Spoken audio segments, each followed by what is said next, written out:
Literature's relationship with the society is multidimensional.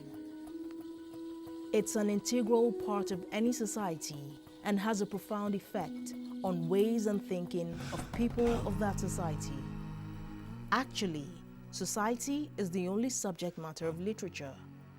It literally shapes a society and its beliefs. In order to understand the various postulations of classical scholars as to what constitutes literature. And to do that, one will find a number of conceptualizations and postulations and counter conceptualizations of what literature is. And then you would also have to take that down to postmodernism and perhaps cultural studies in order to understand how literature and its the definition of literature over time varied from one era to the other. But for starters, we would always say that literature is the aesthetic work of human imagination that is intended to instruct, to inform, and to entertain. How then do we couch African literature in relation to the African society?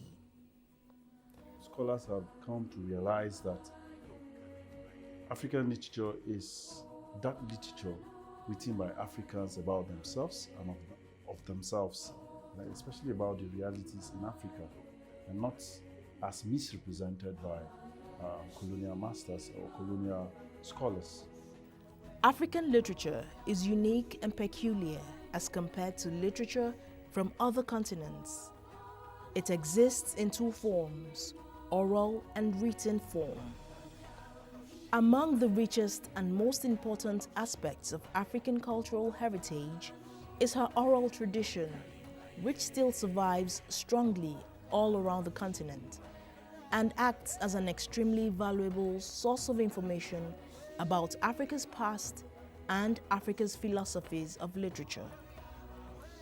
African oral literature fulfills all functions of literature, just as written literature does.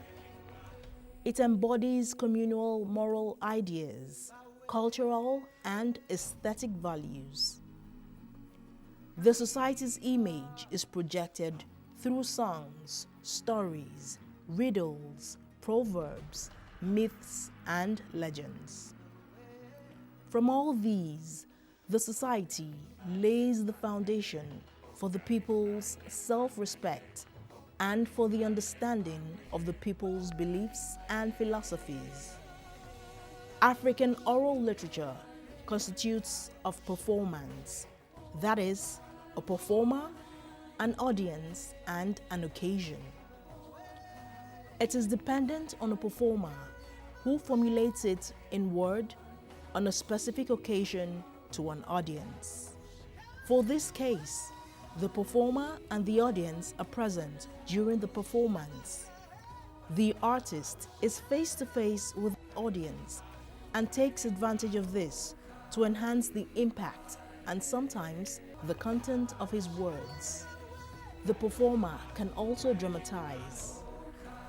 African oral literature and aesthetics goes beyond others to incorporate broader conceptualization based on a group sense of beauty of form, style, and content.